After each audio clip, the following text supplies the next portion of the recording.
1800 inch-pounds of torque. If you're wondering how much 1800 inch-pounds of torque is, remember those adapters that I said that you could put a socket on one of these before? You'll shear one of those off with 1800 inch-pounds of torque.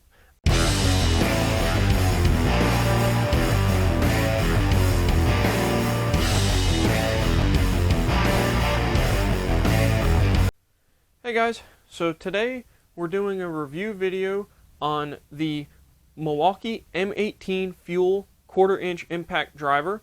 If you guys have followed the channel for a while, you know that I really like my Milwaukee tools. And this isn't like an impact driver so much that you would use like on your vehicle or what you think of like a pneumatic impact driver. These are the 1/4-inch ones. I use these at work. And they use these little 1/4-inch nut setters that go in there. They do make adapters to use them for sockets and things like that. But for what I do, this is really all that I need. I don't need a big impact driver like you would think of, such as like a pneumatic one, like I said before. This is the 2757-20 model. It also is available in a 2757-22 and a 2757-22CT. The 22 comes with a 5 amp hour battery. That's kind of about double the height of this one.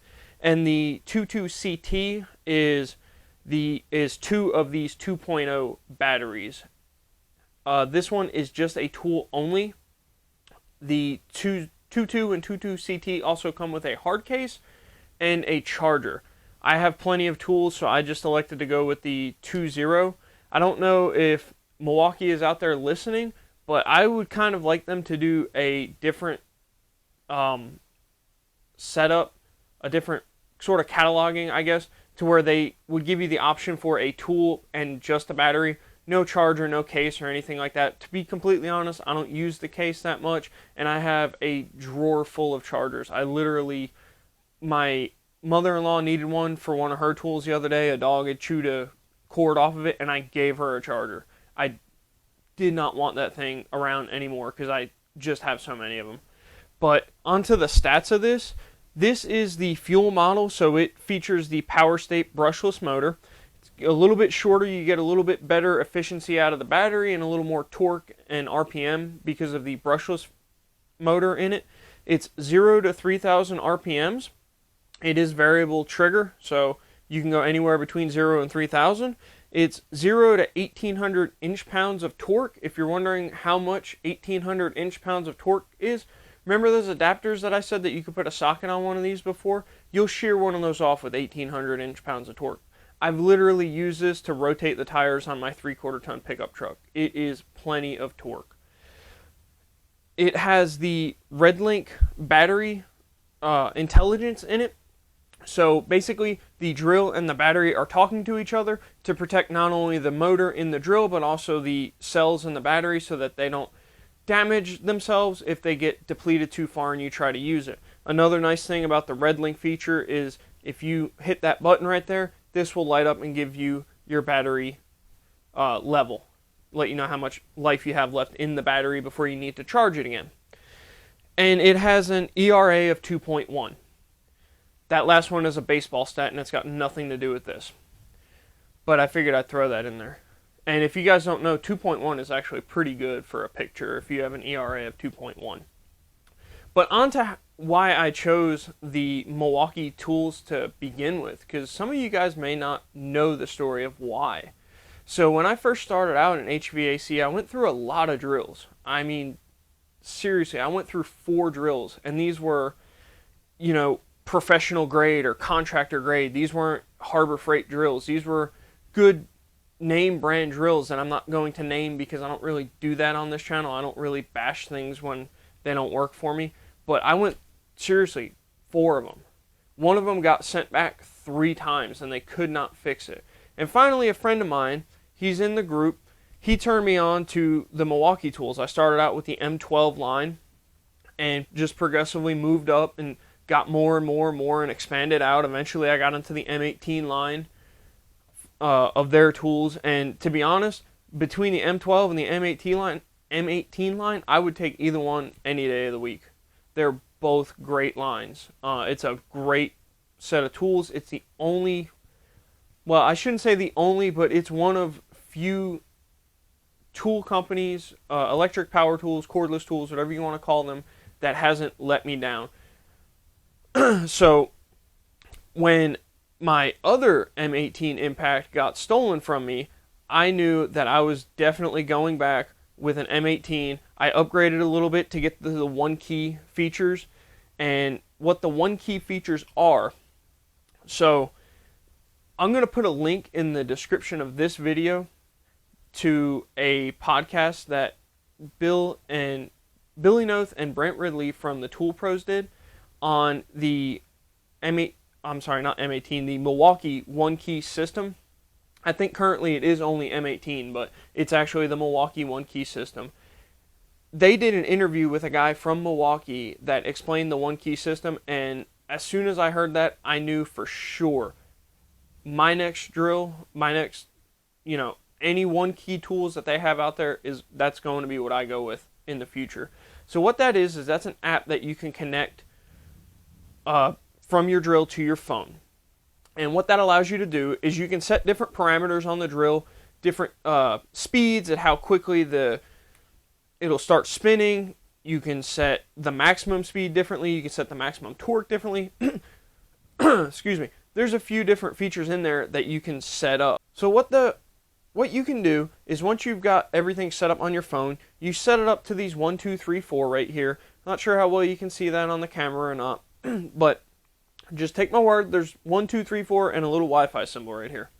And each one of those is now programmed. You can say, I want number 1 to be for, say, drilling through wood. And then I want number 2 to be drilling with metal. And you set these different things, and then when you go to drill through a 2x4, you set it to 1. And then when you're going to drill through a piece of mild steel, you set it to number 2. Things like that. You get the idea. The other thing that the One Key app allows you to do is disable tools. Now, why would you ever want your tool disabled? Well, let's say if you're a general contractor and you have the new M18 table saw, and you go home at the end of the day, you can disable your table saw. That way, if Johnny homeowner comes out and he wants to use your table saw, or he's got 5 kids running around and they want to see what they can cut up with the table saw, no matter what you do, it won't turn on, which is a really nice feature to have. Another thing you can do is you can mark tools as lost or stolen. Now, if you remember, I have this one because my other one got stolen. The other one was not one key enabled. It wasn't a feature that they had at the time. So when it got stolen, that was pretty much it. I had no recourse at all. I can guarantee you it got sold at a flea market for probably $10. Maybe $20 because it had a battery with it. But I mean, I'm a huge law enforcement supporter. I really respect what they do. I have friends that do it, but I didn't even bother filing a police report because I knew it wouldn't go anywhere. The odds of them finding that tool were slim to none, and even if they did find it, I really didn't have any documentation to say it was mine, other than I wrote my name on my initials on the inside. But how many people out there have the same initials as me? Probably quite a few. So that's why I went with One Key. Another couple of features of the One Key that go along with preventing, it's not going to prevent it from getting stolen, but it could help you from getting it back. And one of the big features that it has is it allows you to inventory all your tools. So all the tools have a serial number. They're all right here on them. Right here on the sticker, they've got a little sticker that tells you the catalog number and all that stuff. And you can input your serial number, and it will pull up the tool. It'll know that it's a 2757-20. It'll know that it came out of a tool only or a kit with a battery or 2 batteries or whatever the case was.